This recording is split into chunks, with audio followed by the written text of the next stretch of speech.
Good morning, everyone. I've just got a few formalities to attend to before we go into this hearing. Item 1 on the agenda, membership of the panel. I'm Councillor Eric Firth, and I'll be chairing today's meeting. Tahir Hanif, Senior Lawyer, Advisor to the panel. Councillor Mohan Saukar, Green and Ward in Huddersfield.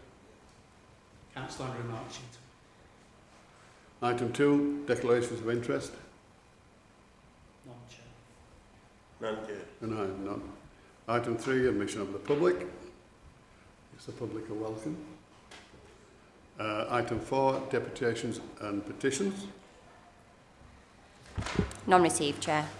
Item 5, public question time. None received, Chair. Thank you. So we go on to the main item of business. Before we do start, have you all received one of these, which is the procedural document that we worked up? You have? Yep. You have. That's fine. We have introduced ourselves and the legal officer has introduced himself. Could I ask the licensing officer to introduce himself? Good morning, Chair. I'm Anwar Butt, Licensing Officer, presenting the report this morning. Good morning, everybody. I'm Fiona Goldsmith. I'm the Group Leader for Licensing. And the officers from Environmental Health. Good morning, Chair. Joanne Cooper, Environmental Health Officer. And your colleagues. Good morning, Alexandra Gary, Senior Environmental Health Officer. Good morning, my name is James Kay. I'm one of the Environmental Health Group Leaders. Good morning, Tom Coleman, Senior Environmental Health Officer. And licence holder representative. Good morning, my name's Jack Taladia. I'm supporting the family here today. Thank you. Can I remind you that this is being televised or streamed, and can all mobile phones be put on silent, please? I've already asked if you've got a copy of this, which is item 3 on the agenda. So we'll now go to item 4, the formal agenda. We've introduced ourselves as members of the committee. We've done the declarations of interest, ambition of public, etc. And so we go to item 7 on this paper. Is application for the review of a premises licence, Gummersall Lodge Hotel, the Marquee, 189 Spen Lane, Gummersall, Cleckheaton, BD 19 4PJ. Can I ask the licensing officer, Anwar, to present and mention the error in the original paper, please? Thank you, Chair. That was my intention at the opening. Before I outline the report, everybody has been notified. I have emailed everybody. There was admin error in the report at 213 of this, where the licensing objective referred to on the basis of the review is cited incorrectly as prevention of crime and disorder. It is the prevention of public nuisance. Thank you, Chair. I'll carry on with the report. Okay. The purpose of the report is to inform members of an application for the review of a premises licence. It's been referred to this panel for determination. The application. On the 17th of June 2025, Environmental Health applied for a review of a premises licence, that is PRA 1340. That's the Wedding Marquee at Gummersall Lodge Hotel. The application is made under Section 51 of the Licensing Act. The matter was originally listed for hearing on the 12th of August 2025. During this hearing, an application for adjournment was made by the solicitors RSK, acting on behalf of Gummersall Lodge Hotel team. The request for the adjournment was considered by members and the revised hearing date of the 3rd of September 25 was agreed. A copy of the application is at Appendix A to this report. So the applicant believes that the following licensing objectives are not being met. Prevention of public nuisance. Gummersall Lodge Hotel have the benefit of 2 licensed premises set within the grounds of 189 Spen Lane, Gummersall. These comprise Gummersall Lodge Hotel, which is PRA 0437. This has been licensed since the 5th of October 2005. Also the wedding marquee, which is PRA 1340. A copy of the licence for the wedding marquee can be seen at Appendix B to this report. The review is concerned with the wedding marquee. This was first licensed on the 28th of June 2011. At the time of the initial grant application, representations were made by Environmental Health in their capacity as responsible authority. These concerns were supported by residents with similar concerns that the prevention of public nuisance licensing objective would not be achieved should the marquee be granted a licence. The licensing committee resolved to grant the licence for the marquee with appropriate conditions. A copy of the report, representations and the decision letter following that hearing can be seen at Appendix C to this report. The review application has been advertised and consulted on in accordance with the requirements of the Licensing Act 2003, the Licensing Act 2003, Hearings Regulations 2005. During the consultation period, there have been 8 additional representations. These have been received from residents, and these can be seen at Appendix D. The review notice itself seeks revocation of this licence and states that the following licensing objectives have not been met. Again, the prevention of public nuisance. During the consultation period, Environmental Health have provided additional information to evidence noise nuisance that has been referred to in the review application. The evidence is in the form of officer statements who have witnessed noise nuisance during out-of-hours calls. These may be seen at Appendix E. Members, when considering the application, must take note of the authority's statement of licensing policy, which provides guidance on how members should approach the application and representations. Excuse me. For the benefit of all here, the licensing objectives are public safety, prevention of crime and disorder, prevention of public nuisance, and protection of children from harm. The Secretary of State's guidance. Members also need to consider the statutory guidance issued by the Secretary of State under the 182 guidance of the Licensing Act 2003, as representations relate to further three licensing objectives. Members' attention is drawn to this guidance, and relevant parts may be found at Appendix F. Okay. Just bear with me. So, with regard to the consultation has taken place in accordance with the requirements set out in the Licensing Act. This review has received 8 supporting representations, which included in this report.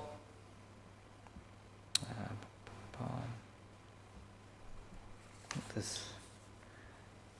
believe I've just one sec, Chair. Sorry. When I mentioned the Secretary of State's guidance, there's 3 sorry, yes, I've said that. Ignore me, Chair.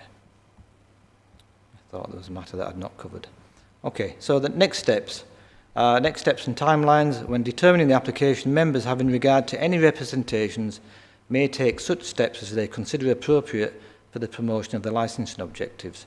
These steps are: modify the conditions of the premise licence, which includes adding new conditions or alteration or omission of any existing condition, exclude a licensable activity from the scope of the licence, remove the designated premises supervisor, suspend the licence for a period not exceeding 3 months, or revoke the licence.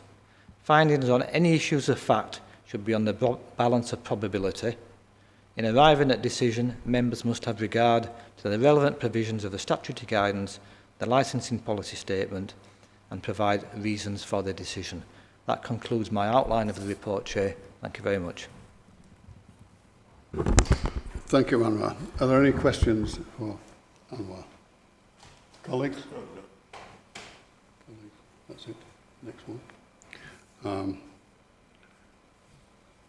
Can I ask the Environment Officer to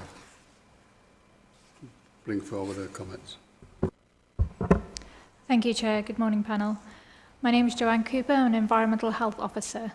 I've been working in the Pollution and Noise Control team at Kirklees Council for the past 8 years, investigating noise nuisance complaints and statutory nuisance. I'm currently the officer in charge of investigating noise complaints in relation to Gummersall Lodge Hotel and the Marquee, and have been doing so for the past 18 months. As the investigating officer, my responsibility is to examine noise-related complaints and evaluate the impacts of noise emissions from the premises on nearby residential properties. I also provide guidance and support to Gummersall Lodge Hotel to help them minimise any adverse effects on the surrounding community. Our role is impartial and evidence-based, focused on determining whether a genuine issue exists, assessing whether the noise constitutes a statutory nuisance, and implementing appropriate measures to mitigate its impact. This dual responsibility involves supporting both local residents by investigating their concerns and assisting the business in operating in a manner that is respectful of its neighbours and compliant with regulatory standards. When assessing excess noise, we consider two primary criteria: the impact on amenity and the presence of statutory nuisance. My investigations predominantly focus on statutory nuisance, which refers to noise that causes a significant and detrimental effect on the use and enjoyment of a property. This is enforced under Section 80 of the Environmental Protection Act 1990.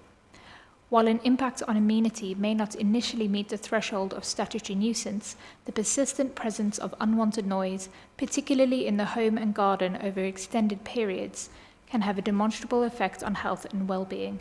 This has been clearly reflected in the contributions made by neighbouring residents during today's review process. We have established that a statutory nuisance exists at Gummersall Lodge Hotel, specifically originating from the Grand Marquee. As a result, abatement notices have been served on the responsible parties for noise nuisance caused by amplified sound and drumming. We have since monitored the breaches of these notices and are currently evaluating enforcement options available to us under the Environmental Protection Act 1990. It is important that today's panel considers not only the instances of nuisance, which may occur several times a year, but the ongoing impact on residential amenity, an issue that affects surrounding homes on a regular and sustained basis. I would like to take a moment to clarify an important point regarding the abatement notice served in relation to drumming at Gummersall Lodge Hotel. While the notice addresses noise nuisance from drumming, an exception was agreed upon to allow drumming at the time of the bridal party's arrival for the wedding ceremony. This exception was made in recognition of the cultural and celebratory significance of the moment and is comparable in nature to the sounding of church bells. In the 12 months prior to serving the notice, there had been 30 calls to the Pollution and Noise Control team regarding complaints of noise nuisance from Gummersall Lodge Hotel. Since the notice has been served on the 7th of September 2023, there have been upwards of 25 further complaints of noise nuisance. 5 of those complaints involved officers on the immediate call-out service visiting a noise-sensitive property and witnessing a breach of the notice served on the 7th of September 2023. The breach of the notice occurred on the 12th of July 2024, the 21st of July 2024, the 9th of August 2024, the 12th of October 2024, and the 5th of June 2025.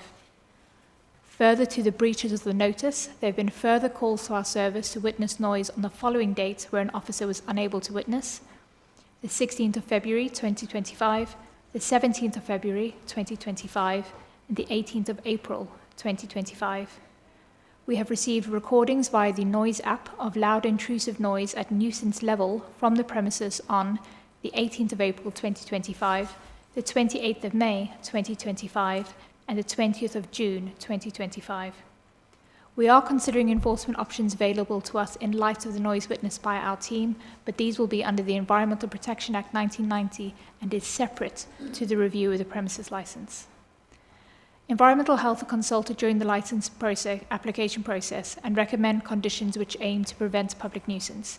When the application for Gummersall Lodge Hotel was first granted by the authority in 2011, there were significant objections raised by the Environmental Health, Pollution and Noise Control team, who did not support the application due to fears of excess noise. It was decided at the licensing committee that the premises licence be granted with conditions recommended by my team in order to try and mitigate any potential noise nuisance. The primary condition on the license is the inaudibility condition, which states that noise from the premises should be inaudible inside any noise-sensitive location within the vicinity of Gomerson Lodge Hotel and the Grand Marquee. One of the options available to the panel today is the imposition of new conditions on the premises license aimed at preventing public nuisance. Among the potential conditions imposed by environmental health, the inaudibility clause is considered the most effective and straightforward in terms of regulating noise levels. This condition is, and always has been, on the premises license of Gomerson Lodge Hotel Marquee.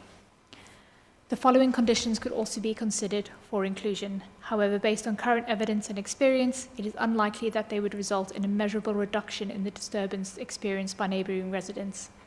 Setting a specific decibel limit on the license. This is generally unreliable. It fails to account for fluctuations in ambient noise and environmental factors, such as wind direction and temperature, that can significantly affect how noise is experienced. This condition would not address noise from customers and vehicles, which has been reported by neighbouring residents. It would only impact music and amplified sound. Requiring the use of a noise limiter. In collaboration with Gomerson Lodge Hotel, I've been working to implement a noise limiter system designed to prevent excessive sound levels by automatically cutting power to amplifiers when thresholds are exceeded. Introducing a condition requiring the use of a noise limiter would only formalize the existing measures already in place and not make a change to the effectiveness of that system in reducing public nuisance. Similarly, requiring the premises to only play sound through their own in-house entertainment system would also be moot, as they already operate the system and complaints continue to come in. Imposing sound checks to be conducted throughout events and have them documented in writing. While the premises license already includes a requirement to carry out sound checks, this measure has not been proven effective in mitigating excessive noise. In my experience, maintaining a rota or log of when checks have been completed tends to become a procedural formality rather than affecting real change. It often serves as more of a box-ticking exercise than a genuinely effective tool for managing sound levels. Requiring all external doors and windows to be closed during the course of regulated entertainment, the premises already operate in this manner as one of their steps to reduce the impact of noise on their neighbours. The original licence application includes noise management procedures titled Appendix to Support the Prevention of Public Nuisance. This document says, "We are investigating and working closely with acoustic consultants to produce the most appropriate solution as to avoid any disturbance to local residents. In the meantime, the following measures are being adopted as good practice. We will have preset output levels and the control box will be operated by our own staff. Speakers will be downward facing. Our acoustics consultant will carry out independent checks around the grounds. Our own management will undertake regular checks around the grounds on function days. The wall to the rear of the marquee has been hired and conifers are being planted as well. Routinely, we will use our own resident DJ, but if an external DJ is used, a contract will be executed stipulating our terms and conditions, especially about noise." I don't know if an acoustics consultant was consulted at that time. If they were, it did not have the intended effect of controlling noise. From my meeting with the Gomerson Lodge Hotel management team at their premises on the 1st of July 2025, myself and Alexandra Gary did make the suggestion to them that they hire an acoustics consultant to look at ways of mitigating noise spill from the marquee, and they asked for a list of consultants we would recommend. While we do not recommend individual consultants, we sent through the requirements one should have to effectively assess the acoustics and provide a professional report. Rather than a variation, we are calling for a revocation of the license. Our team has poured in countless hours into investigation into noise nuisance, both during the working week and on evenings and weekends. We have given all the advice and assistance we can to the Gomerson Lodge Hotel team, and still the complaints are continuing to come in from neighbouring residents who are being affected in their homes. In consulting with the Council's licensing team, we have determined that anything other than the revocation of the licence is still likely to lead to excessive noise and disruption from the premises. Under the Live Music Act 2012 and the Deregulation Act of 2015, a premises which has a licence for the sale of alcohol is allowed to enact certain unregulated activities, such as the playing of live and recorded music from 8 a.m. to 11 p.m, the times when neighbours are currently being affected. Removing a condition allowing regulated entertainment from the premises licence would therefore elicit no change. Removing the licence from the premises also removes the exemptions which they are currently allowed to operate under. On behalf of Environmental Health, I would like to note that we have never previously called for the revocation of a premises licence. Our approach is consistently focused on supporting businesses in their operations while safeguarding residents from public nuisance. Despite considerable efforts to achieve a balanced outcome in this case, we have not been successful. Following extensive investigation, we are unable to identify any means by which amplified music and speech from the Grand Marquee could be conducted without adversely impacting the neighbouring residents. While there may be occasions where the impact is minimal, our findings demonstrate that the disturbance is frequently significant and sustained. We have had assurances in the past that the management team would take steps to control the noise by means of working with acoustics consultants and carrying out independent sound checks. There is no evidence this is being carried out and has contributed to the lack of trust in the management team. In light of this, we have concluded that the revocation of the premises licence for the Gomersall Lodge Hotel Marquee is the only reasonable and proportionate course of action to effectively address this ongoing nuisance. Thank you. Thank you for a very comprehensive report, Jan. Are there any questions from members? No questions. So we go on to the local residents.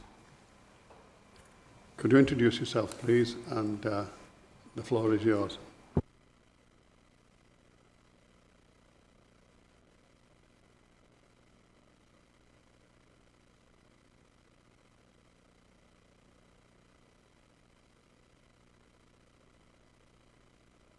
May as well, Mr. Turner, do it now.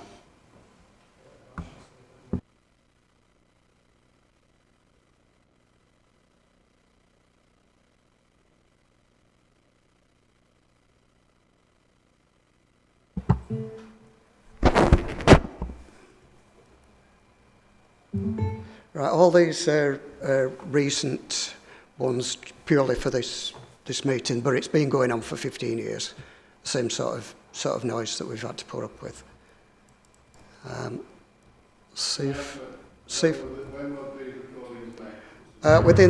Within the last 4 or 5 weeks.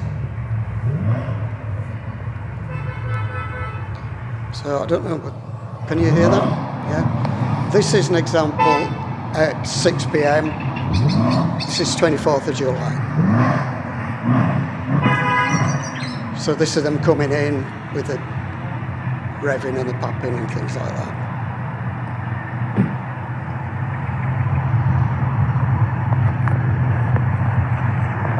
Just get my glasses on, you can see what I'm doing.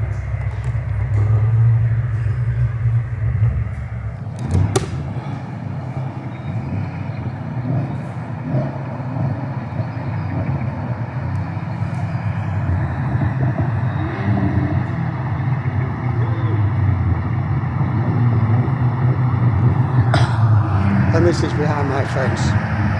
You know, we've purposely built to try and stop some of the noise. We've planted quite a lot of trees and built a fence. And this is behind that. You still hear it.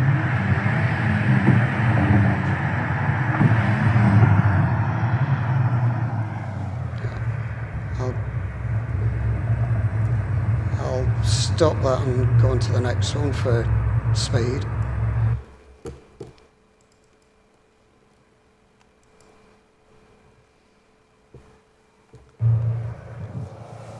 So this is the same day, but this is 11:30 p.m. 11:30 p.m.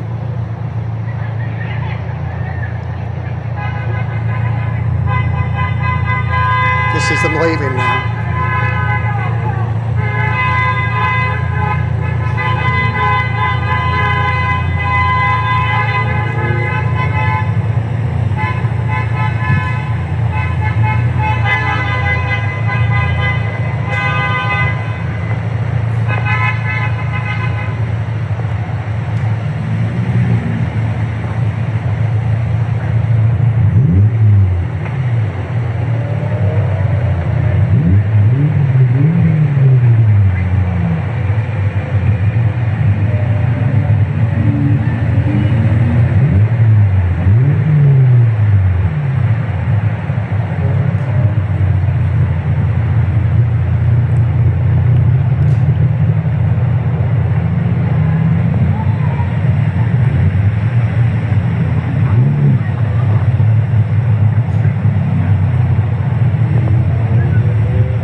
obviously that's, all these are actually longer. They are longer than I've recorded because I've heard it from in the house first and then come out to record it. This is then the day after. So this is 25th of July. So 5 p.m.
I'll stop that now, I think. Just going to ask you how long that went on. That was 5 p.m. This is half an hour later. And it's still going on.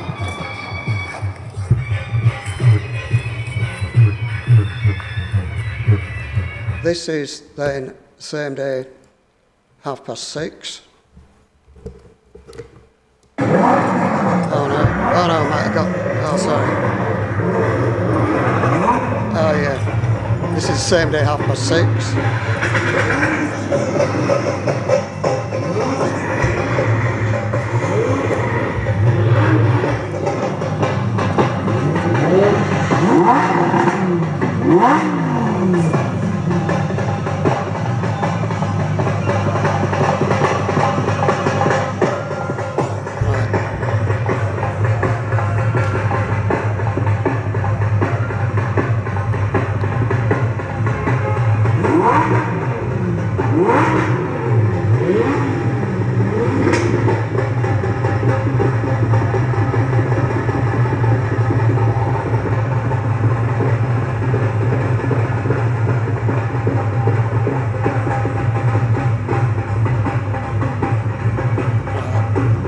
I'll stop that, I think you get the message. So that was going on for an hour and a half. We were sat out, nice sunny day, we were sat out in the garden. We have to put up with that.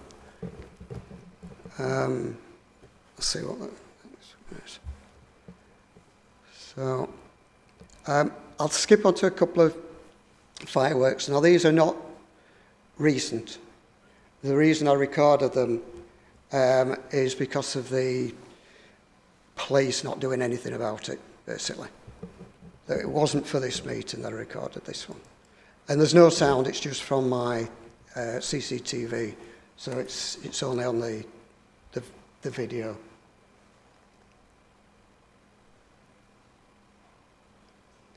So this is straight outside the hotel. The wall that you see there is my house. And down in this corner here, you can see the 3 people who set it off, which are the 3 guests.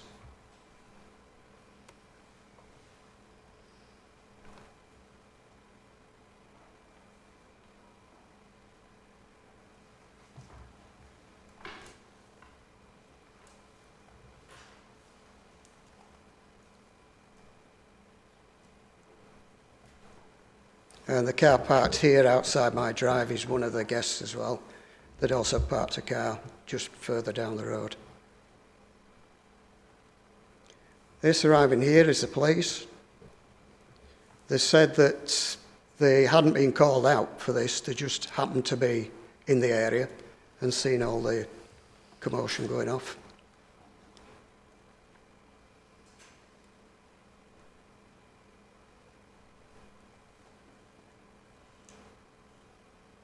So they came and just parked just out of sight of this.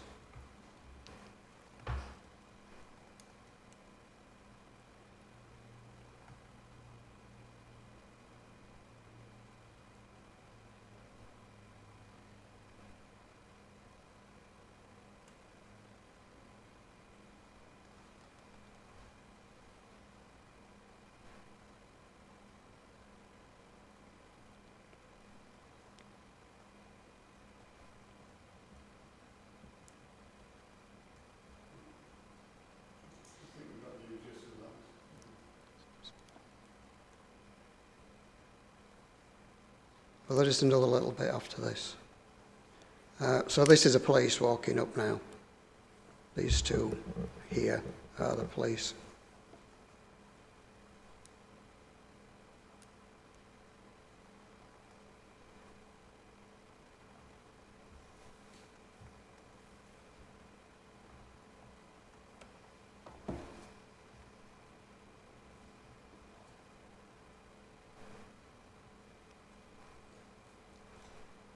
I'll skip on now about 20 minutes.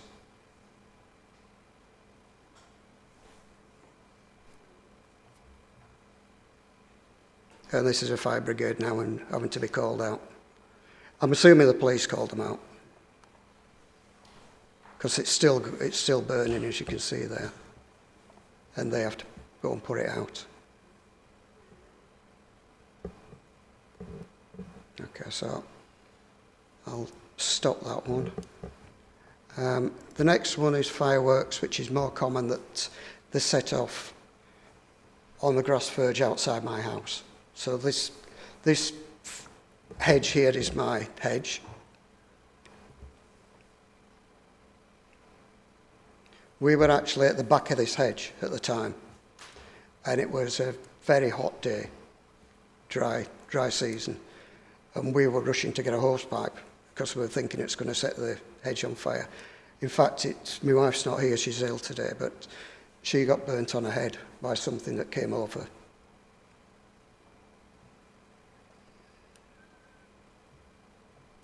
We rung the police, that's the reason we've recorded this. We rung the police, and they basically just said, "Can you tell your daughter to stop screaming?" My daughter was hysterical. And is it an Asian wedding? It's illegal to set off fireworks on a highway. And this is not the only time that this has happened here. There's one where I had to go out and kick it away.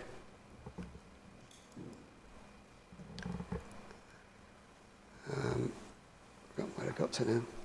Right, so this is from last week. This is a bank holiday. I think it's a bank holiday, the 23rd, so bank holiday Saturday, I think. Now, it's quite a common occurrence that they'll park. This is a very small one. Quite often it's a Rolls Royce at the front and then sports cars following that, and then a trail both up and down the road where they park outside and get out and walk about. This is my house, by the way. The drive here, that's my drive. This is my house. And that's my hedge. And of course, when they go in, there's all the revving and popping as they're going in.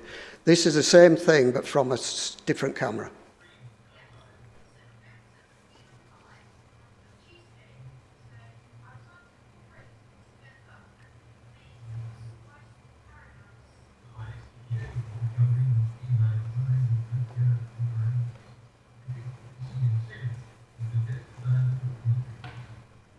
So this is where they start with the flares, which again, you're not supposed to have flares on a public highway.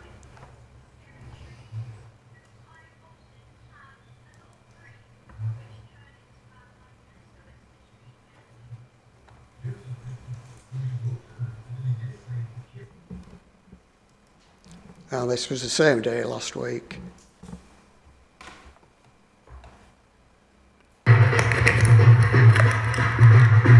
I was just doing a bit of DIY at the time.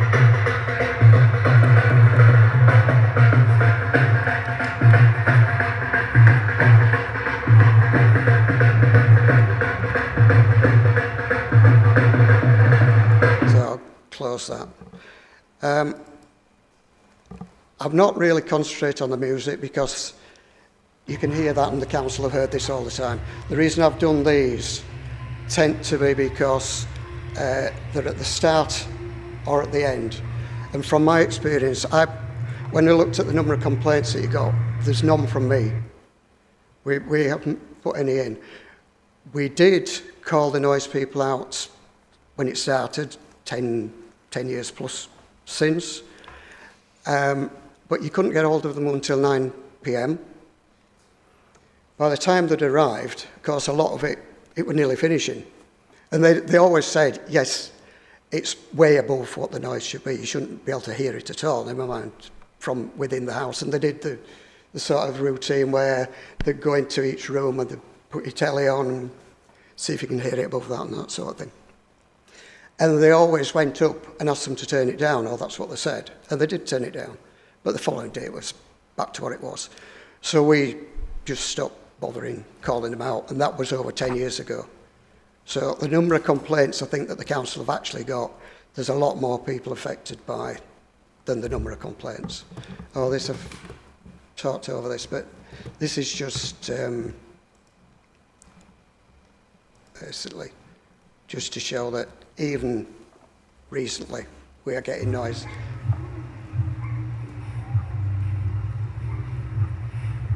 From the music. And it can be much louder than this.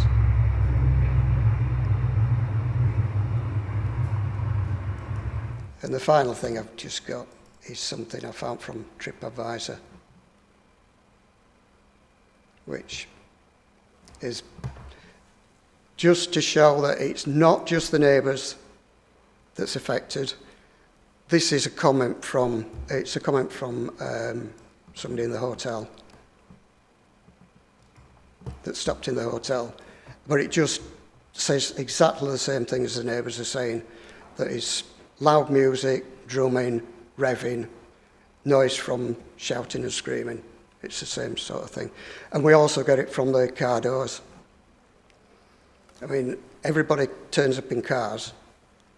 The licence up to, I think, 500. And you've got all those doors slamming when they arrive and when they leave. And you can hear that from inside the house. Okay, so that's my bit. And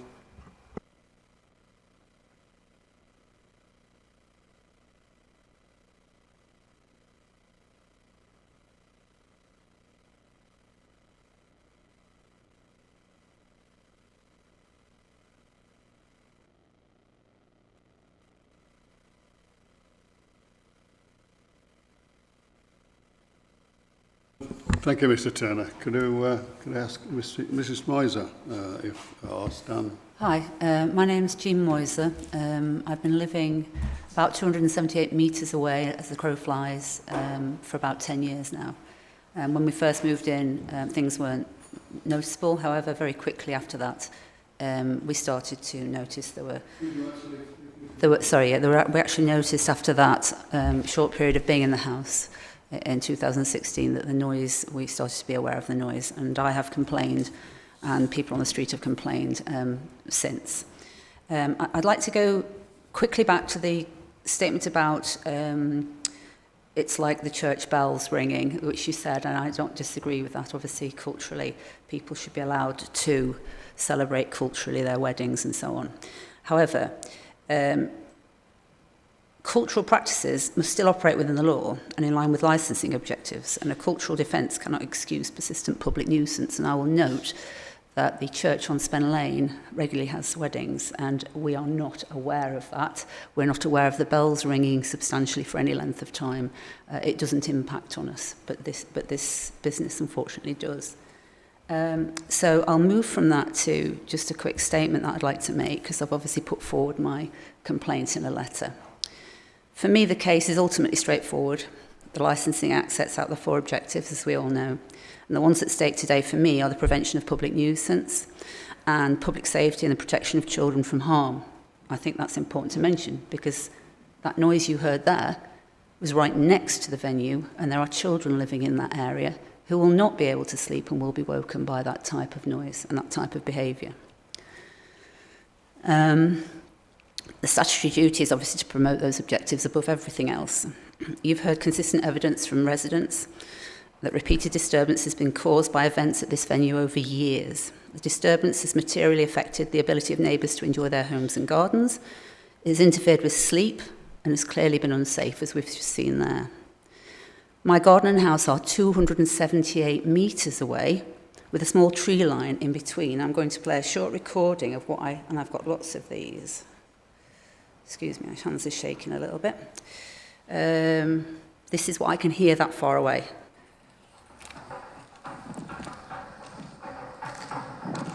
And that's with the wind against me. I know it's very faint. So I can hear that in my garden. That's me sat. Yeah. Have we got that actually recorded? Yes, I've sent it. Yeah, I have sent recordings. Yeah. I'm sorry, it's from my phone. It was before I had the noise up, and I've got many recordings. And obviously this is designed to cut out ambient noise, so it's not going to do a good recording. I have actually now invested in a proper device that will attach to my phone, so I can get proper decibel readings from it, because I'm that incensed about it all. Thank you. Yeah. So imagine what those people, as you have heard now, adjacent to this property are suffering. And this is exactly what public nuisance objective is designed to prevent.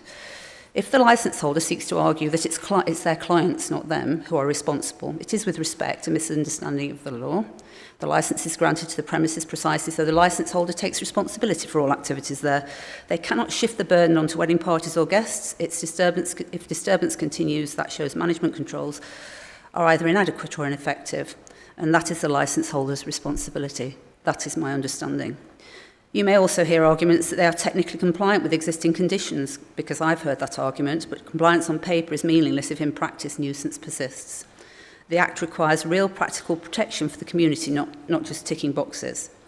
It's also no answer to say this is a matter for environmental health, because we know there's a split thing in this country where different parties are involved in things like this.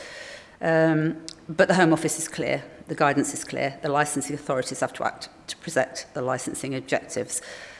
Even where other statutory regimes also exist. And while the venue may have some economic or community benefit, that is not a licensing objective. The panel must focus on the statutory framework. And here, and I'm sure they know this, I'm probably teaching them to suck eggs, and here the evidence is clear, residents are suffering repeated nuisance and feel unsafe, and the objective of prevention of public nuisance and public safety is being undermined. In those circumstances, I believe proportionate steps are required. If conditions, and it doesn't appear that they can be realistically or effectively used to prevent further nuisance, then it might be that these measures that have been tried and failed, we may need to move to revocation or suspension of the licence to protect us as citizens that live around about that place. And obviously, the duty here is not to protect somebody's business model. The duty here is to protect the licensing objectives and the community. And I, in this respect, ask you to take firm action. Thank you very much. Thank you, Mrs. Moore. Are there any questions from members? Can I ask? You may. Press your button, Councillor Sokal. Yeah, I just want to ask you, the noise coming from playing drums, yeah? Was it outside, is it outside the venue or inside the venue? The drumming noise. I can't see it from my head. I can answer that question. The noise starts at the tent, and the drumming it appears to, because obviously I've got no drone and there's a wooded area in front of me, it appears to get louder and louder as they walk down the field, which is behind the hotel possibly, and then they walk back, or that's the wind, I don't know, but it's definitely outside. I've heard it outside, because inside the venue it would be surely much quieter.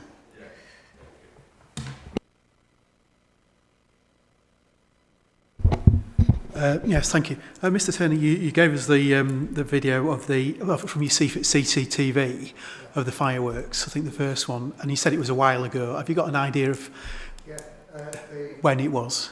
Yeah. The one that was setting off on my side of the...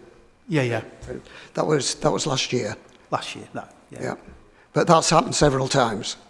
That's not just isolated incident. So you've got the dates Yeah. and times for the others. I just think it was useful to have that as well. Thank you. Okay. Are there no questions? There's just one more thing I would like to mention. I have rung the hotel on numerous occasions. I have gotten quite cross, and I will say that. But a more recent example, because I don't think they have a complaints policy, so they're not acting responsibly as a business.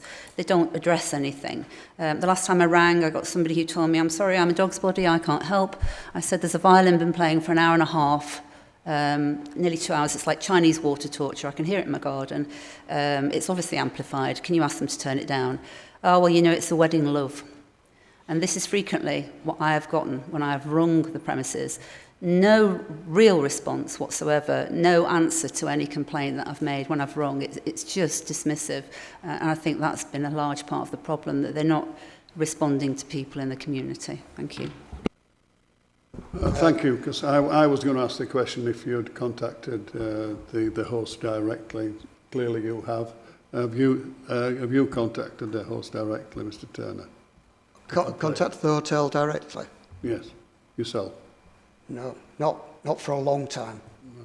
Not for a long time, because we assumed we were going through the council and we didn't get anything done. It's carried on for so long. We've just assumed there's nothing we can do about it. Okay, well, thank you. But and I think the other residents have mentioned about racing cars down different lane, Fuston Lane and whatever. I can confirm they definitely go down Sven Lane. Okay.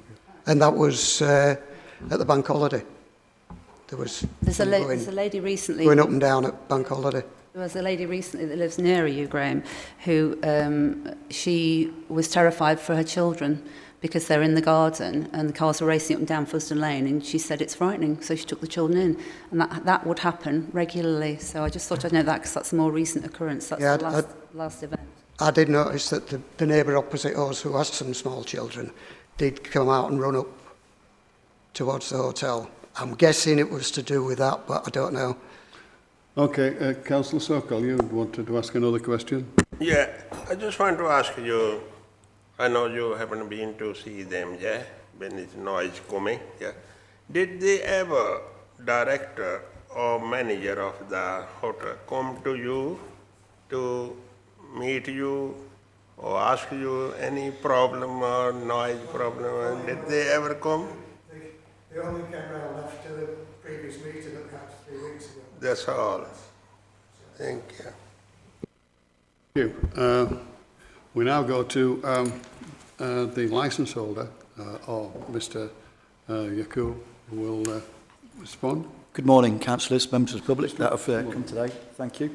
And thank you for allowing... Yep. We've got one more video. Somebody sent a video in, I believe, sorry, okay, no that's not here today.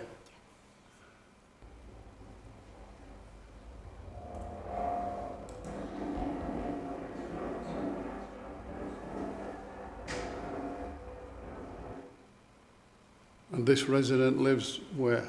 Near me. I do believe that looks like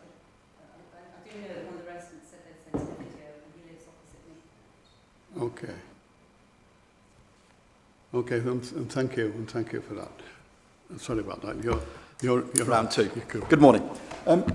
Okay, so thank you for allowing me the opportunity to speak today. I want to explain why this application to revoke the premises licence for the Gummersall Lodge Hotel should never have reached this committee in the first place.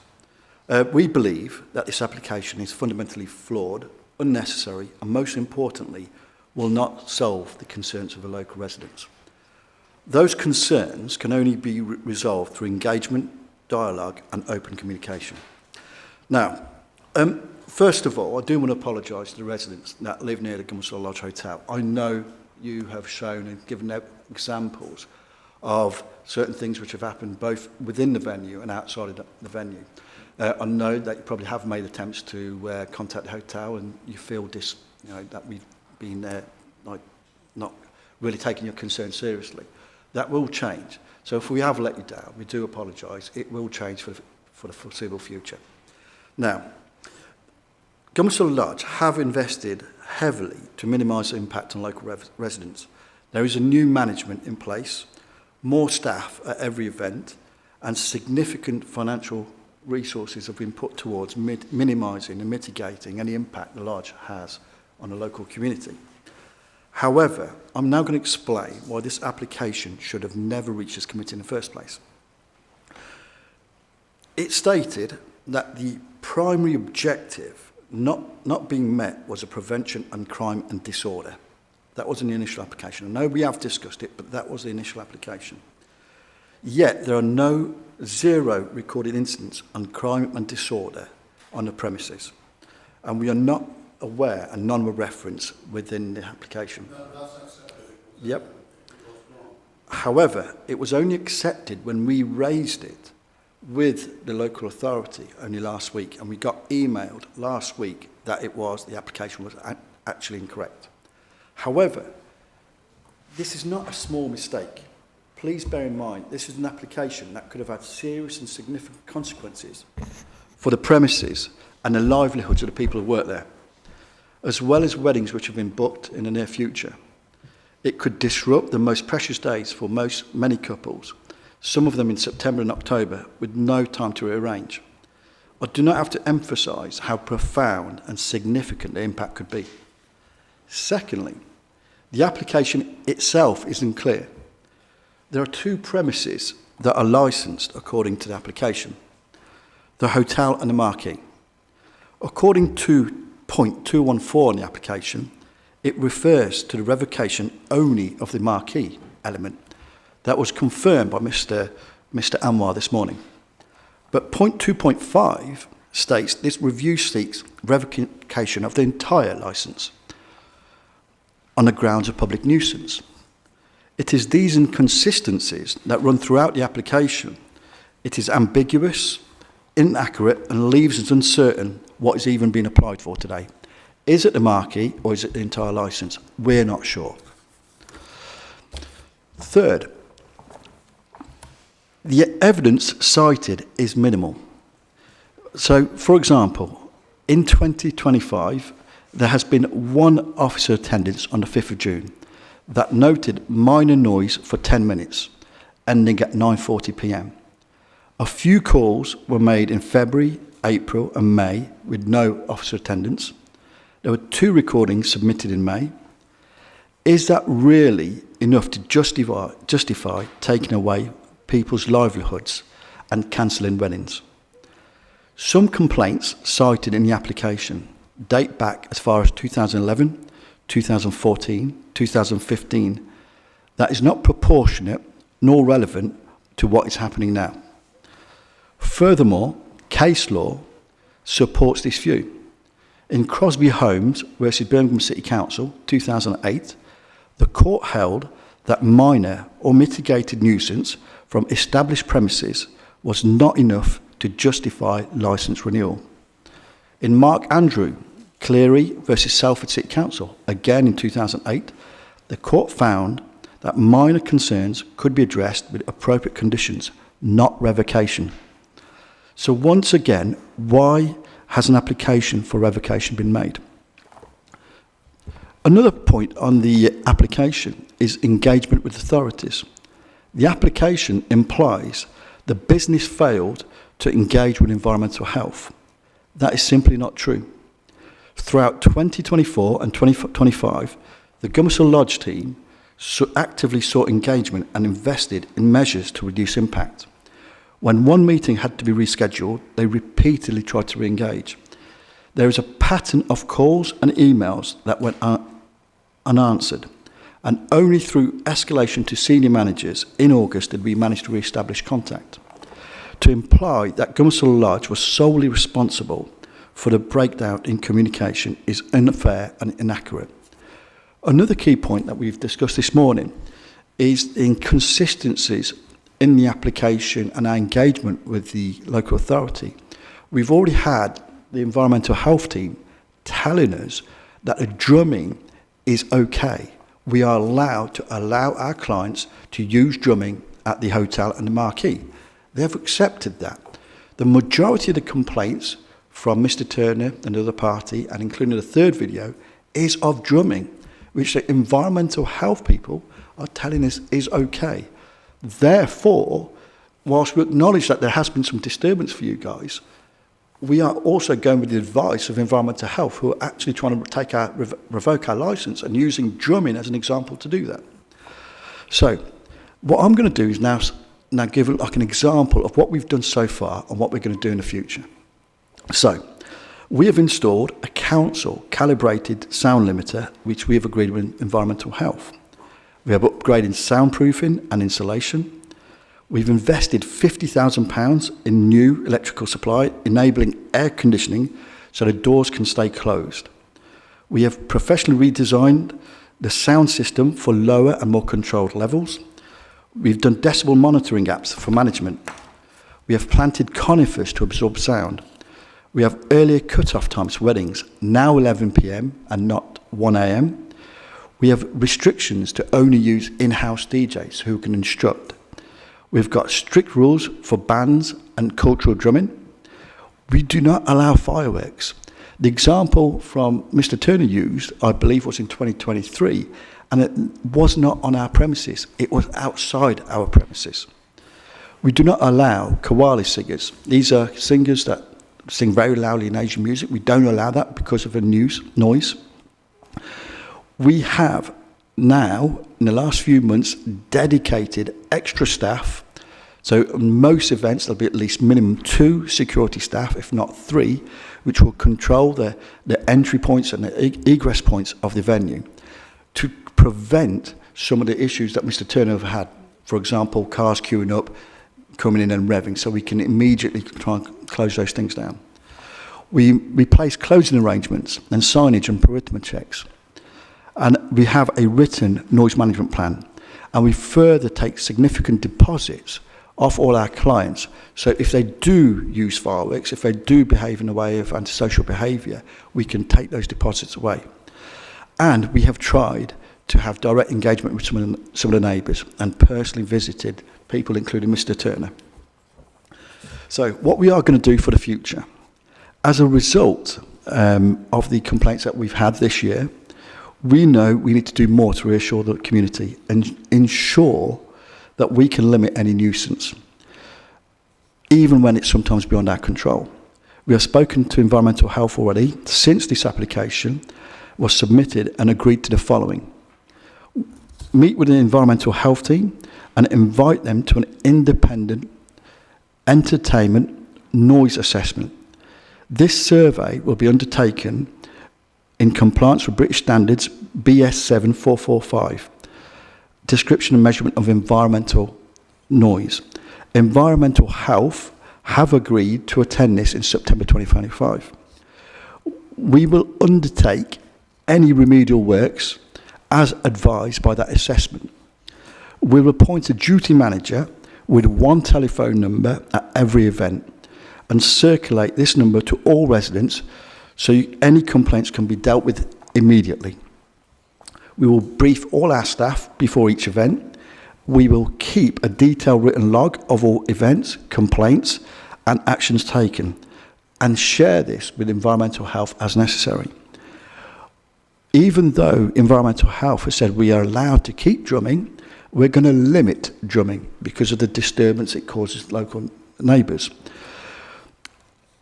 Even though this is culturally significant, so we are going to put a maximum time limit of about 30 minutes for any drumming, only on entry and only before 8 o'clock. So you should never hear drumming after 8 o'clock.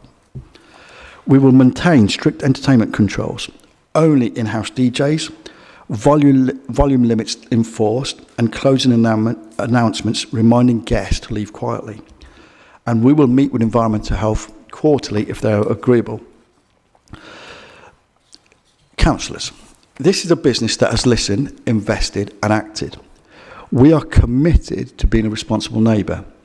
Yes, we agree there have been occasional incidents, inevitable with any events venue, but these have been minor, anecdotal and dealt with promptly. Any member of the public smoking on a driveway or leaning on a gate outside our premises is not evidence of antisocial behaviour. It is unfair that such minor transgressions, if they can even be called transgressions, should be used as evidence to revoke a licence. The licensing objectives can and are being upheld through proportionate measures. Revocation would be disproportionate, unnecessary and unfair to the business, its staff and the many couples and families who have trusted Gummersall Lodge with their utmost important occasions. In summary, the Gummersall Lodge team have consistently and proactively engaged with both environmental health and licensing and remains fully committed to upholding the licensing objectives.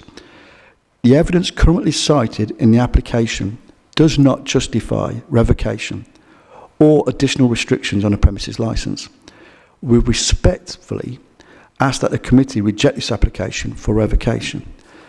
I'm now going to hand over to Shazia, who's one of the managers at Gummersall Lodge Hotel, who's prepared a short statement. Good morning, everyone.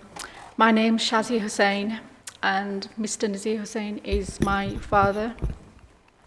I've lived in Manchester for the past 20 years, and I've worked at the Manchester University NHS Foundation Trust as a senior finance business partner for the past 17 years. My family and I lived on the premises of Gummersall Lodge long before it was converted into a hotel. I have fond memories of the local area and a strong understanding of the community. For the last 33 years, my father, who is now 73, has been running Gummersall Lodge Hotel. Approximately 12 months ago, due to my father's advancing age, he asked me to support him. I therefore moved back to Leeds, reduced my hospital work hours significantly, and took on a leading role in managing the venue. The past 12 months have been a steep but rewarding learning curve. With no prior experience in hospitality nor event management, I've committed myself to fully understanding the operation of the venue, from client management and supply coordination to engaging with residents. We currently host around 60 weddings each year, welcoming guests from across West Yorkshire and the wider region, and tens of thousands of guests over time. I understand that my father and brother have worked with environmental health for years. Since taking over, I've proactively engaged with the team to address noise concerns. We have taken multiple steps and invested heavily in the venue. We've employed additional staff, and we believe we have been diligent, reasonable, and committed to improvements, many of which have been already outlined. I did indeed cancel one meeting with environmental health. However, this was due to our in-house DJ, whose technical experience was essential for the meeting, informing me that he would be away on holiday. I made several attempts by phone to contact environmental health and reschedule, but we kept missing each other due to my hospital work commitments and Joanne's early finish for school pickup times. I want to make it clear that there was no deliberate avoidance on my part.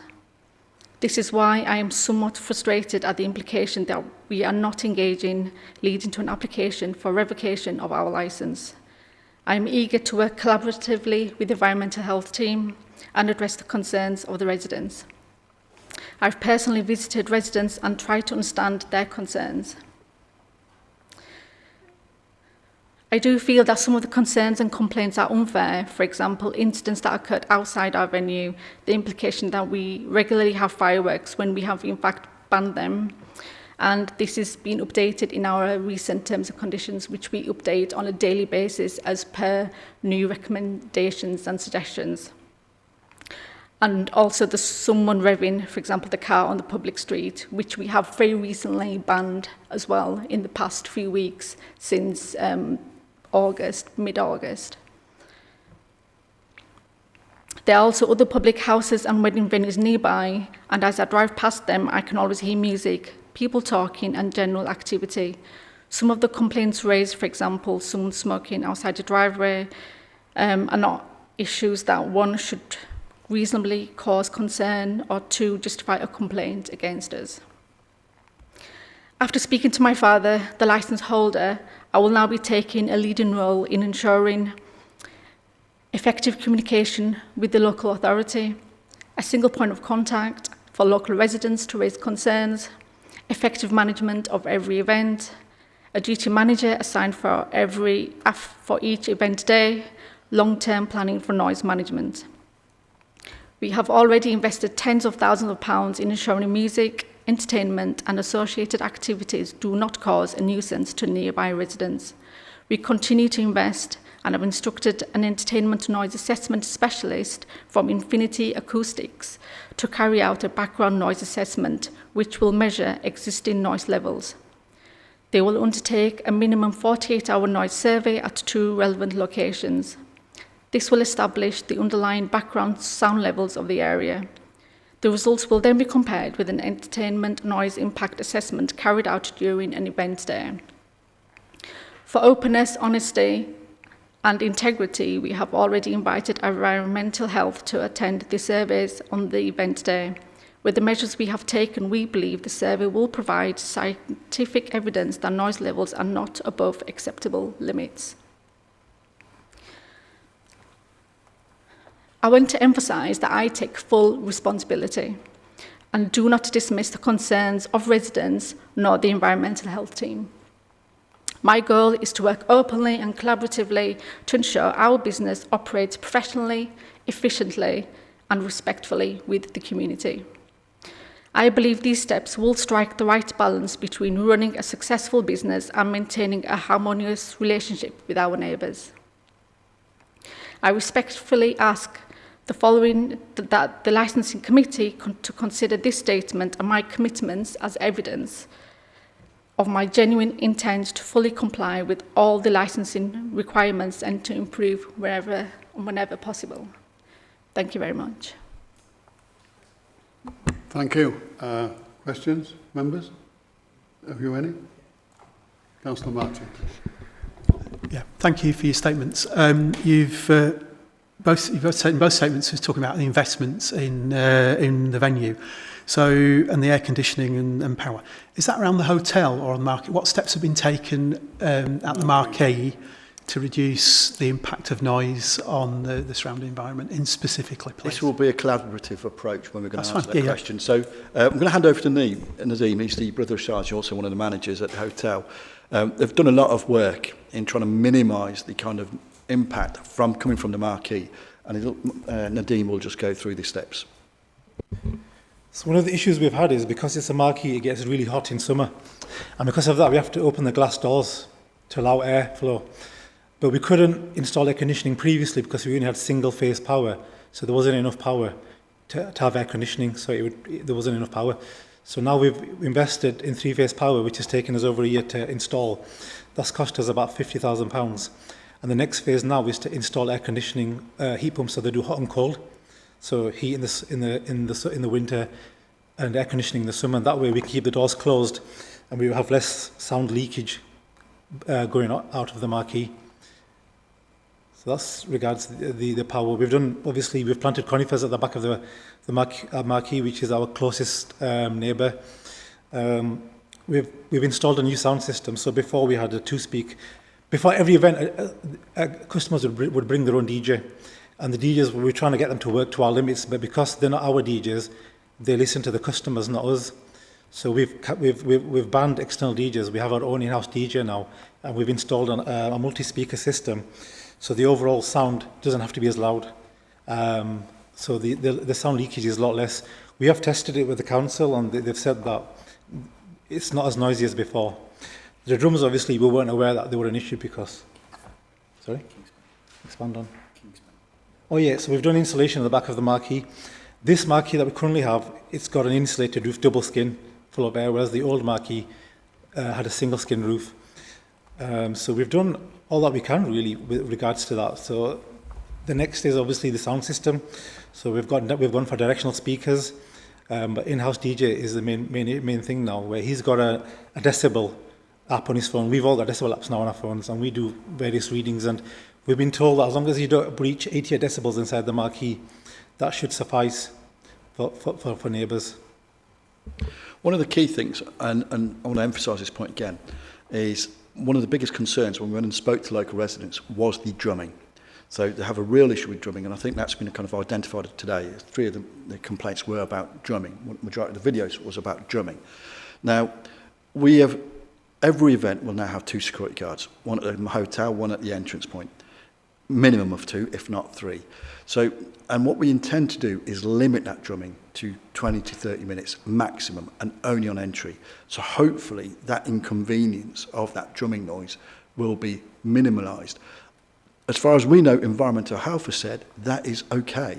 So we are being guided by Environmental Health. Another key important thing is this entertainment noise assessment. At this moment in time, it feels quite subjective and non-scientific about the level of noise coming from the marquee and how it's impacting on local residents. A lot of the evidence today that's been presented is the drumming, not actually music from the marquee. So as far as we're concerned, the drumming's okay. So is there noise that's coming from a marquee which is detrimentally impacting on local residents? That entertainment noise assessment is, is another substantial kind of financial outlay for us. An independent person, hopefully he's on some approved list and the local authority are okay with that person coming out. They will set up at least 2 locations where the kind of key concerns are, and they will kind of measure the background noise for a 48-hour period. Then they'll come back and do the same surveys when a wedding is on. And then they'll identify scientifically through actual measurement, through decibels or whatever technical speak they use, on what impact, if any, the music or any noise from the marquee is having on local residents. So we have undertaken that, we have paid for it, that's going to happen in September. Yeah, thank you. That's it. The double-skinned marquee, when was that installed or that was done? This marquee was, because the original marquee got damaged with the storm in 2021. Yeah. This one was put up in 2022. 2022, right. Okay. And then about the drumming, I think the statement we had from Environmental Health, from Joanne, was about the cultural significance of drumming. And I think there's recognition of that. But 20, 30 minutes, if it's at the arrival, that might be fine. But, yeah, but the recording we had from Mr. Turner on the 25th of July, what it sounded like is it was drumming going on, albeit at a lower level, for an hour and a half. Yes, we understand that. So, and that's why it's a bit of a catch-22 situation, because we've been advised that culturally it's fine for drumming. Now, we've had discussions over the last 2 weeks, is following, we went and spoke to local residents, and including Mr. Turner, we went and visited it, and it seems like one of the major concerns was the drumming. So following further discussions amongst the team, we said, can we limit that? Can we reduce that? First of all, what impact would it have on our clients that are using our facilities? And secondly, how do we enforce it?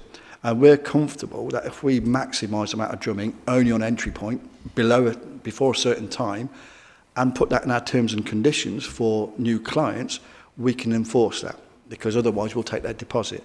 So we're in that, we've agreed to certain weddings at this moment in time where drumming will be part of the functions, so we have to change our terms and conditions as well.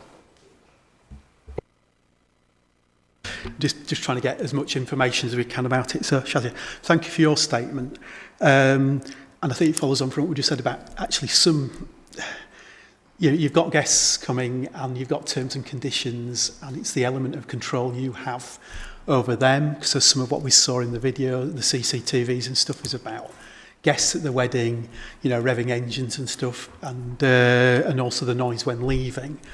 And I was always going to ask about the steps you're going to take to emphasise with guests that you must, we know it's a wedding, we know you want to enjoy yourselves, but you must comply with these terms and conditions because you're putting our licensing at risk.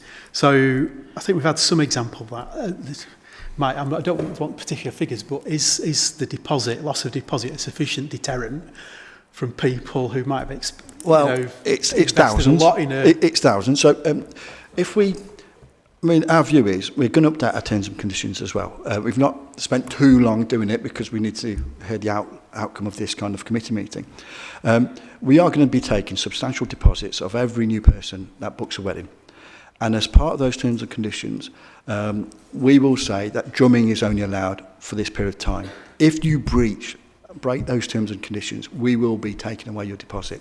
We will have SIA-approved security guards at the front and at the hotel. If smaller weddings, we'll only have 2. For larger weddings, there'll be 3. Plus the management staff that are already there and the waiters and all those kind of things. And we will strictly enforce the time. We don't want to be here again. We don't want to lose our licence. We want to continue as a business. So it's very important for us to kind of maintain that. Could I add something that... Sorry, me. Yes, sure. So we recently instructed SIA-approved security stewards for our car parking, probably been about 2 weeks. It was since the 25th of August, which Mr. Turner mentioned the car revving, and we noticed that as well. Because car revving was never mentioned as a complaint from the environmental health team, it was never on our radar as a priority. So because we knew, oh my God, me and my brother were always there at every single event. I've not missed an event all year. So as soon as we had the car revving, we knew straight away, even though no one's mentioned it to us, that we need to control the noise. We added it to our terms and conditions the next day. So the next day, we added no car revving, completely not permissible. But that was only since the 25th of August. So yes, we currently use security guards, and we do take £1,000 deposit. We do take £1,000 security deposit from all our clients. So if they do breach the terms and conditions, they forfeit that. And our security guards do remind their guests that, look, if you guys rev or do anything, the bride and groom are going to lose the deposit. So people are starting to comply now. We've noticed that reduction in the revving in the last couple of weeks.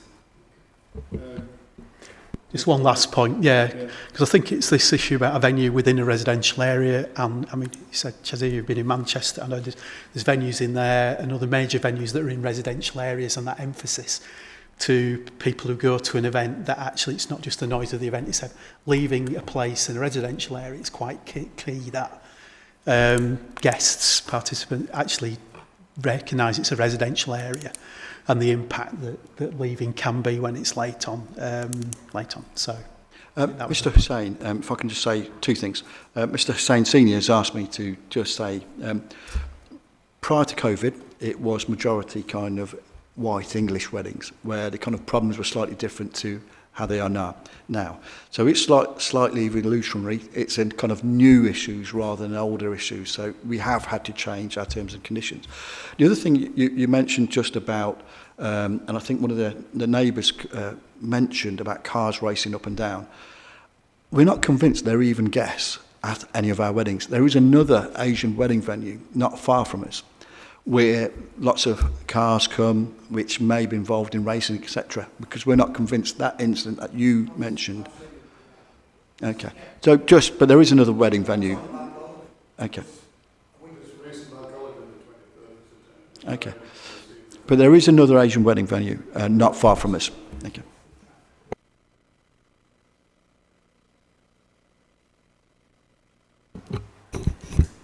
I understand that drumming is part of the Asian wedding ceremony, yeah? It's not all the time, yeah? I agree with you, should be only half an hour or whatever, yeah? But the noise is not just coming from the drumming, yeah? It's coming from the car revving up, hooting, and another problem, cars blocking their driveway. That's not fair, isn't it? Now, you have stated the lodge hotel is going to have a new management, new staff, extra staff, and the security as well, new security. So that means your client have failed in the past to comply with the condition imposed by the environment or the local authority. Yeah? So I admit. Can I ask another question from there? Chair. Have you got any wedding booking, pre-bookings on that? Sorry, we do have... And this, going on this end of this year or next year? We do, yeah. We have bookings till December. How many? Any idea? Sorry, next year. How many do you think? I'm not sure off the top of my head, but we do have a few. I can confirm we've got a number of bookings between now and next year. There's definitely a wedding in September because we have to have a wedding for us to have that entertainment noise assessment, because they do it when there's no wedding on and then they do another second survey when the wedding's on.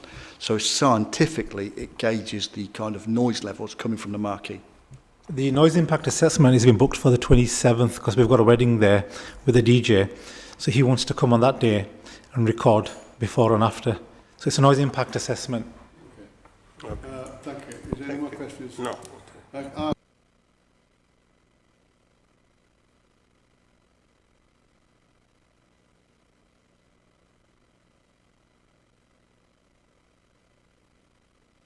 Sorry, did you get that? I did, thank you. So because I joined the team recently, I visited Mr. Turner with Mr. Taladia a few weeks ago, and that was my first contact with Mr. Turner. However, my father said he has been in communication previously over the past few years. So, you know, like I said, it's a learning curve as well for me. Until something happens, you know, I'm not going to take action. And for me, this hearing is been a massive wake-up call for me to step up and manage the local neighbours, the local residents, as well as just prioritising the clients. Because at the minute, my focus was looking after the customers. Can I just interrupt you? You did state in your statement that you've engaged with local residents. Well, if it's just Mr. Turner... We actually visited Mr. Turner and other residents on a nearby street. I believe we visited your house as well. Have you got a large house which is... There are 17 people who are really annoyed about it. Yeah. What street is it? That's the best of mine. That is key. Yeah, we visited a number of houses. We spoke to a number of residents. Some didn't answer the door. Some answered the door. We spoke to a number of residents, including Mr. Turner. And we got an indication of what the issues were, because Mr. Turner lives at the front of the premises of the hotel, next to the main entrance. The other residents live like the other side of the kind of 15-acre site, which is a separate street. And we spoke to some residents there, including a lady and her children, who told us what the issues were. A number of residents didn't answer the door. Right, then, thank you. If there's no more questions from members, can I bring Joanne?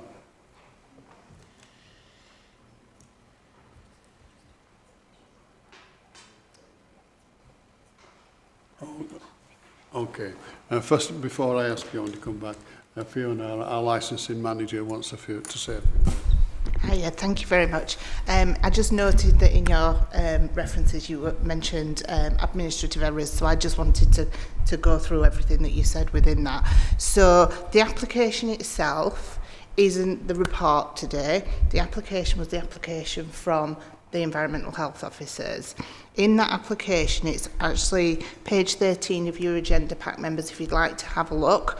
In the application, it clearly shows on page 13 that the application was done under public nuisance. So that was done correctly by environmental health. Within the reports pack, as Anwar previously stated, there was an error where he wrote crime and disorder. So on page 4, it says, of your report pack, it says prevention of crime and disorder, but actually on page 5, it actually is correct and says public nuisance. It was merely administrative error on behalf of the officer at the time of writing the report. There hasn't been an error in relation to the environmental health application. It was also questioned that why have we put that it says revocation within the report, and that is because on page 13 environmental health application says they are looking to have the licence revoked. It was claimed that the application from environmental health wasn't correct. The application is correct. It refers to public nuisance and it gives reasons why the review has been called, and therefore the hearing is valid and the application was valid. There was another mention of the licences. So there are 2 licences at the site. There's the hotel licence and there's the marquee licence. When the application for the marquee came in back in, was it 2013 or something? 2011. When it was applied for, the actual second licence for the marquee was still referred to as the hotel, but you'll note, members will note there are 2 licence numbers, and throughout the report, the application and the licence that's shown to members is specifically and only relating to the marquee. So I just wanted to clear up any inconsistencies. Thank you. Thank you, Fiona. John. Thank you. So I just want to address and clarify some of the things that Mr. Saladia has brought through. Could you bring your microphone near, please? Sorry, thank you. That's much better. I just wanted to clarify some of the points that Mr. Saladia has raised, and Shazia as well. Firstly, I just want to address the fireworks. We acknowledge there was a significant issue with fireworks. We had complaints about them. One of the ways we worked in conjunction with Gummelsall Lodge Hotel management team was to get all fireworks removed from the premises. They agreed to that. We have had a complaint since, but that was fireworks happening on the street. That's under police jurisdiction. They had no control of that, and I believe tried to stop fireworks from happening at that time, but it was off their premises and it was out of their control. So we do want to acknowledge that. To specify the drumming and how we allow for a certain amount of drumming, that is true. It's what I said in my statement. We would anticipate sort of 10-20 minutes of drumming on arrival as part of a celebration. That would be earlier on in the evening. We recognise that that is noisy and impactful on the residents, but as part of the celebratory aspect of a wedding, 20 minutes, even if it's every day, isn't necessarily something that we would consider to be statutory nuisance, with as often as it is we are having it reported. But to again clarify, there is an abatement notice served on drumming from the premises, because drumming was reported much later in the evening, 10:30 at night. Drumming was going on for a much longer time, and the abatement notice served on the 7th of September 2023 does specify drumming from the premises due to there being excessive drumming in the past. So to come in now and say that drumming should only be for a limited amount of time, that is absolutely something that was agreed a couple of years ago and should have definitely been in place, because the abatement notice is served on it and we have discussed that at length. I then want to just address the new management. So as one of the ways in which the premises is going to be able to make some changes, the abatement notice, which was served on the 7th of September 2023, so almost 2 years ago, was originally served a month prior on Nazir Hussain. We were then told that Nadeem Hussain had taken over the business, and the notice was served on him. So they noticed that the 5 breaches in the since July last year, all of those have been against Nadeem Hussain, So he has been in management of the business, primary management of the business, at least since September 2023. And as Shazia said herself, we had a meeting on the 25th of July 2024 when I served an abatement notice reminder to let them know that it was still valid. And she said she was getting involved in the management of the business at that time. So it has been a significant amount of time between then and now that new management has been in place. In regards to our sort of any lack of communication or engagement between our teams, I just want to clarify the in-person meetings that have happened since July 2024. On the 25th of July, as I mentioned, I visited the premises and spoke to Nazir and Shazia to serve the abatement notice reminder to Nadeem, who wasn't there at that time, and we discussed that there had been 2 breaches of the notice since it had been served in the September previous, and that we were actively monitoring for further breaches of the notice. Then on the 28th of the 7th, we visited to set a noise limiter. We did have a meeting 2 weeks prior to that in the licensing office as well to agree to set a noise limiter at the premises as a result of the abatement notice breaches. So that was originally done on the 27th of August. They didn't have their own DJ there at that time, and we agreed that having their own in-house DJ would be beneficial. So that was rescheduled for the 3rd of September 2024. Alexandra Gary and I attended the premises, discussed the complaints and set levels with them. Then following a further breach of the notice, which I think was let me check my notes, on the 12th of October 2024, we undertook a PACE interview under caution, that's the Police and Criminal Evidence Act, interview under caution on the 7th of November 2024, in which we discussed all the offences of the breaches of the abatement notice and plans that we could go forward to minimise noise nuisance, which included having their own in-house DJ, drawing up contracts for conditions to control noise, and a contract with both the bride and groom families, so that behaviours were controlled at the wedding venue, which have led to vehicle noise and drumming, etc., people bringing fireworks. So that was discussed on record on the 7th of November 2024. We had another meeting with them on the 1st of July 2024. We had a meeting at their premises. That was following the breach of the abatement notice on the 5th of June 2025. And then we went back on the 17th of July 2025 to do level setting once more. So there has been a large amount of engagement between ourselves and Gomersall Lodge Hotel management team.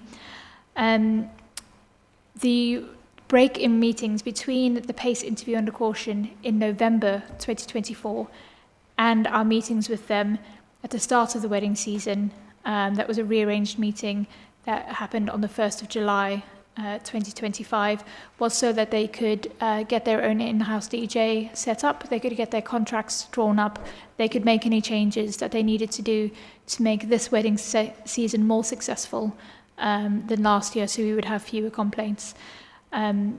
So I just want to bring that up because we're having discussions now about changes that can be implemented to reduce the noise levels. Those changes should have already been made. This is not a new conversation. These are not new suggestions and new points being raised. The abatement notice was served nearly 2 years ago. We've had breach of the notice. We've had formal discussions on record by the PACE interview under caution about these changes that needed to be made prior to this year's wedding season, and the complaints have continued to come in. So while I recognise that they are trying to take significant steps, and I have seen firsthand the changes that they've made, we have set levels with them, we are still getting complaints through. And again, just to reiterate, our focus is on preventing statutory noise nuisance. Noise nuisance is very high levels of noise, having a very significant detrimental impact inside people's homes. It is not the impacts of amenity. So statutory nuisance occurs quite rarely. It might only, and we would have to then witness that in person, which we would have to have one of our officers going out to the property to witness that in person. The statements of those witnessed events in the last sort of 14 months are in the pack today. So we're trying to avoid those instances of statutory nuisance occurring. That doesn't cover amenity or general noise. Noise can be audible, it can be annoying, it can be frustrating and still not be a statutory nuisance. So I just want to differentiate between what we formally investigate in environmental health and what the neighbours are experiencing on a very regular basis. I think that's, as well, I just want to point out about the in-house DJ, that again was mentioned in 2011. It was part of the noise management plan for the original licence application in 2011. And then it came up again in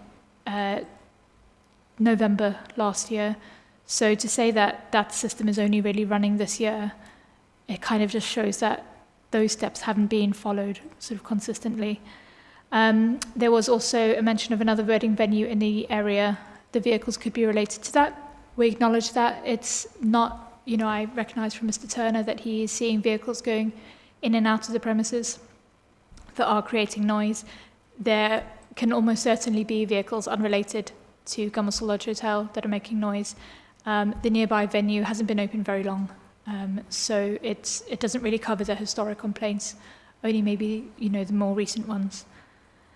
And just, sorry, finally, in terms of getting, sort of undertaking that noise impact assessment, again, we're happy to make that assessment, we're happy to be present and involved in that, as we have always been, to help assist in these assessments and controlling the noise.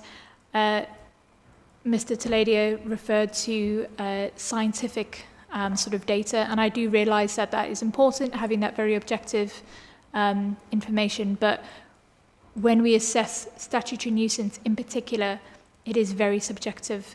We're not looking necessarily at decibel levels, we are looking at personal experience and the personal impacts of a person, which is why instead of sort of submitting noise recordings and videos, we rely on an officer's statement being a person in the property at that time and the experience they are having. We feel like that's worth more of consideration than sort of just showing somebody a video of noise. Which is why it's important that when we are looking at statutory nuisance breaches that we would potentially take to court for a case, it's what an officer has experienced in person.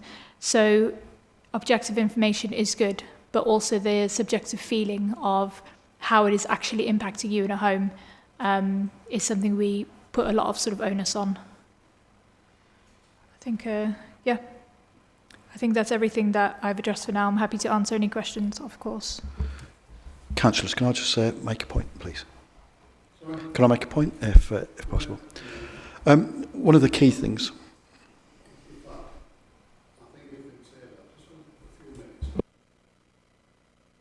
And that would be best, I think, done then. Anwar, can I ask you to sum up? To sum up, Chair. Thank you. So, thank you, Chair. You've heard this morning that a review has been called against the marquee for Gummersall Lodge Hotel. The evidence has been submitted by my colleague from Environmental Health, Joanne Cooper. Throughout the report that has been submitted to members, there's been reference to both the hotel and the marquee. It's abundantly clear in the report that the prime focus is on the marquee. However, the words hotel have been used, but the licence numbers differentiate what has been addressed. Those are the issues. You've heard that licensing have been working in conjunction with environmental health and with the Gummersall Lodge Hotel team over a number of years. You've also heard representations from members of the public supporting the review. There were 8 representations supporting the review. Our colleagues across have given verbal submissions. There have been some suggestions made that the report is inaccurate and flawed. That's been addressed by the group leader, and I think that sums up basically the report from licensing. Thank you. Thank you, Anwar. Can we just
Would you like to sum up individually? Or, you know, Sorry. Can I ask Joanne a question, please? A couple of questions. Is that all right this time?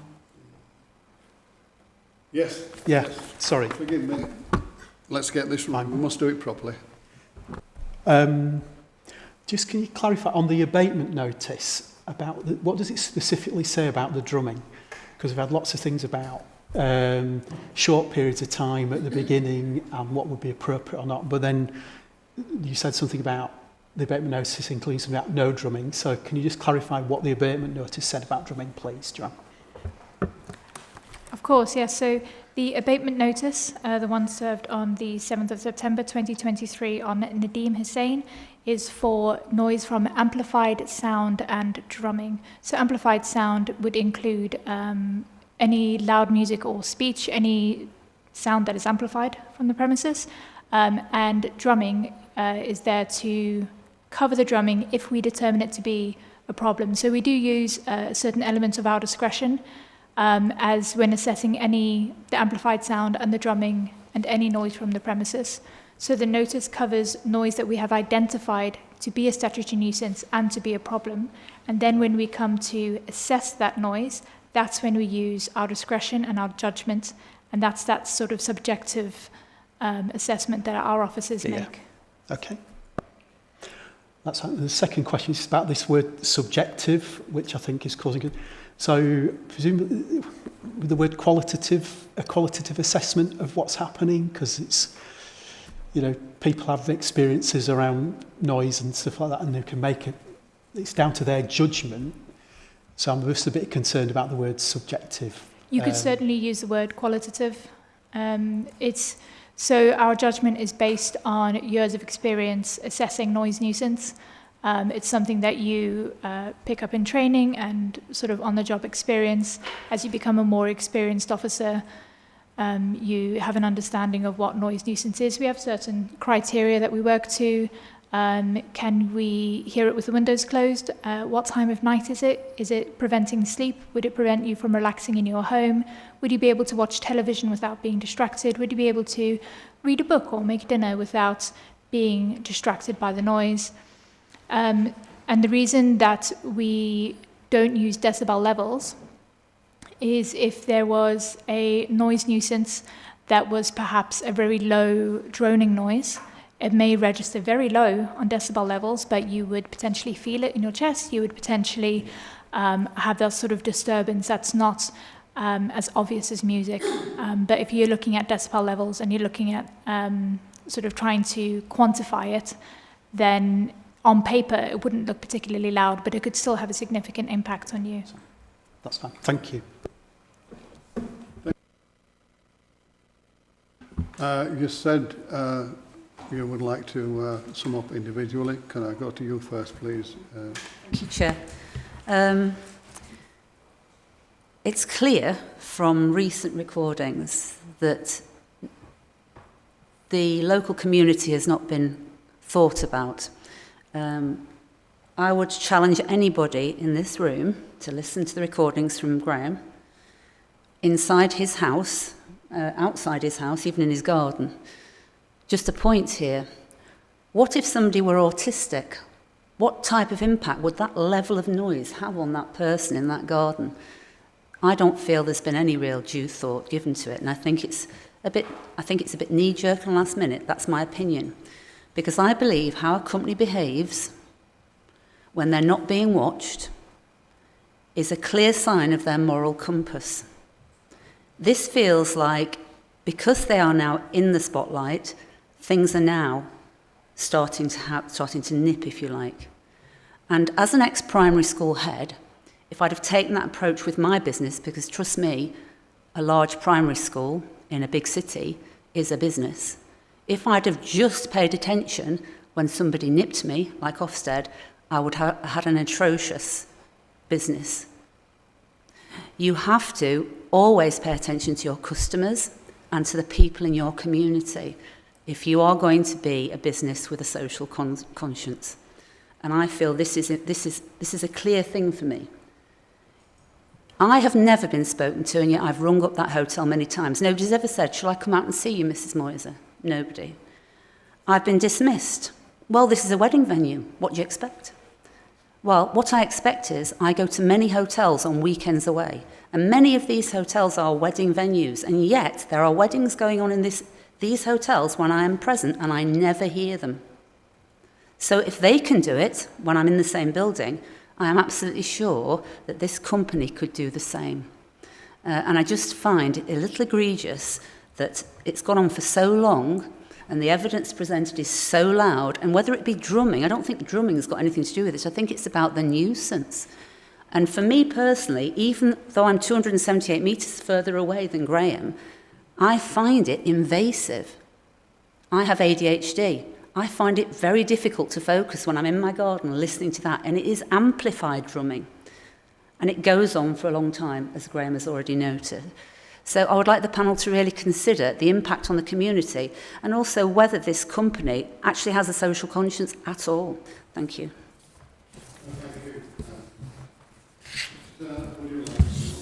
I can do, yeah. I think they've had no consideration whatsoever for the neighbours. I think the only reason that they're trying to do something now is to retain the licence. But we've had to put up with this for 15 years, so for the rest of the neighbours. It gets where we are thinking of leaving. You know, when we go away on holiday and come back up the road, we've forgotten about it, and then suddenly it hits you, and they're going to be having a wedding tonight. And, you know, it's like it takes over your life, because it's during the summer, I don't know, 2, 3, 4 times maybe a week that you get this. And it's not just the drumming, I know, but drumming's been mentioned, but the revving, the music, the shouting, and they seem to have a lot of arguments as well. And it's just constant. And, you know, we just feel like there's nothing you can do. That's all.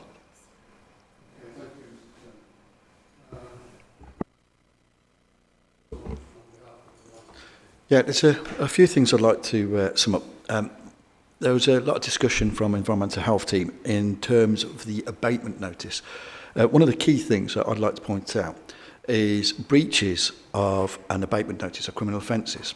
The key words that they've missed out is suspected and alleged. As of now, there have been no convictions, even though the abatement notice was served in 2023, 2 years ago, of any criminal convictions for breaches of those abatement notices. So suspected and alleged. That's one of the key things that needed to be said. One of the things that a lot of the kind of discussions have been about, apart from drumming, has been fireworks. As far as we know, there's been no fireworks on site since 2023. Out of the 8 people that have made representations in the licensing review, 4 of them have lived at those premises and moved in the last 10 years since the venue became a wedding marquee. There is case law, and we've discussed highlighted 2 cases already. Case law that if you do move into an area where there is an existing kind of establishment, then some noise should be expected. Furthermore, it is an evolving business. Shazia, who's one of the managers at the premises, she went part-time only as of January this year. So it is now that we're keeping up to speed with the kind of growing number of clients that we have, and that's where she's reduced the working hours at the hospital and now working for 50% for the wedding venue. And finally, a lot of discussion has been subjective. As you're probably somewhat confused, as I am, exactly what levels of drumming is acceptable, what is the time limit, because nothing has been defined as of yet. It seems like drumming is acceptable according to Environmental Health, yet if we do drum or somebody does drum, it breaches the abatement notice. That is in itself somewhat confusing, and I would say the abatement notice is an entirely separate issue to any of the licensing issues. So to summarise, unless Shazia or Nadeem have got anything else to say, we are sorry that the residents of the local area have been impacted by some things which have gone on within the facility and some things which have gone outside the facility, and we are going to start really putting in measures. We've already put in a lot of measures, but we're putting in further measures, and to try and get away from the subjective nature of the noise complaints, this is why we are focusing on actual volumes recorded, measured, and bringing in an entertainment noise assessment team. Anything from you?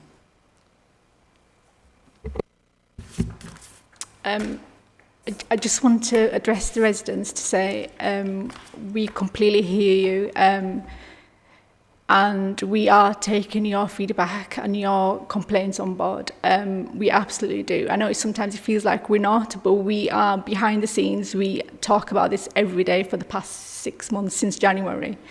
And we are trying our best to keep all parties happy, who have different opinions and different priorities and different expectations. But we are trying our best, and hopefully going forward, there'll be one point of contact. So when you ring up, you're probably currently ringing the hotel number, not the marquee number. And then the hotel staff, our reception staff, who, it's something we acknowledge and something we need to work on, including staff training. But we hear you. Thank you. So I'd just like to add to that. I do believe that the number of complaints have gone down over the years. I mean, I only came on board in 2022, so previous to that, I'm not aware of what the issues were. But we did ask the council who the complainants are so we can address those neighbours, but they would never give us any information. So we can't go to every single house and say, how are you impacted, or is everything okay? But we have tried to ask who the neighbours are that are suffering, and we can go and engage with them or try and address those issues. I mean, this is why we went for a directional speaker system, so we can try and divert the noise away from the neighbours that are nearest to our properties. We haven't had a firework incident in 2 years, so we are addressing issues like that. And regarding the issues of, we talked about the DJ, in-house DJ, some people have booked their weddings 2-3 years in prior, so we can't enforce our DJ on them because they've said, well, we've booked our wedding 2 years ago and we've already booked our DJ now, so we can't enforce our DJ upon them. But all bookings since this year, we've obviously told them that it's in-house DJ only now. Thank you.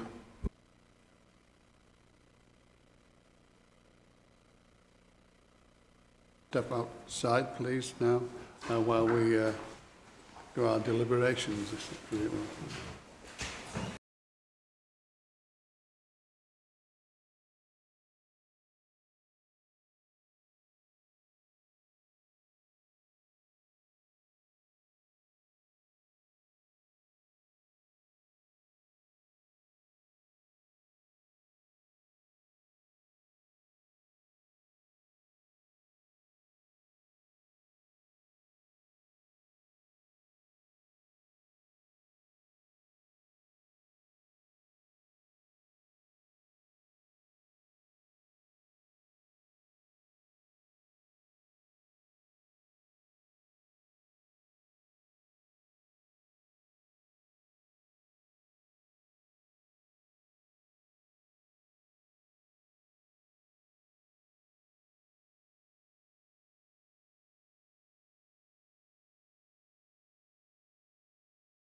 Thank you for your patience. The panel has come to a decision, and I will read it out. You will receive a copy of this formally afterwards.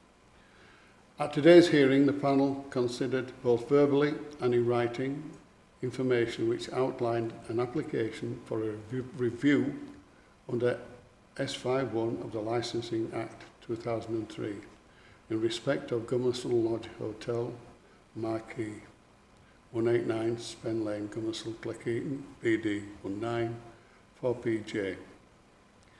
In reaching its decision, the panel had due regard to the provisions of the Licensing Act 2003, the statutory guidance issued under section 182 of the Act, the Council's statement of licensing policy and the relevant provisions of the Human Rights Act.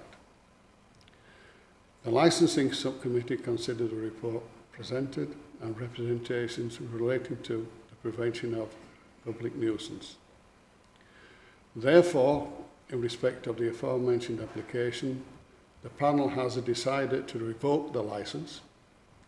The reasons for the panel's decision are evidence has been compiled over a number of years from residents and environmental health in respect of the wedding marquee application number PRA in brackets 1340.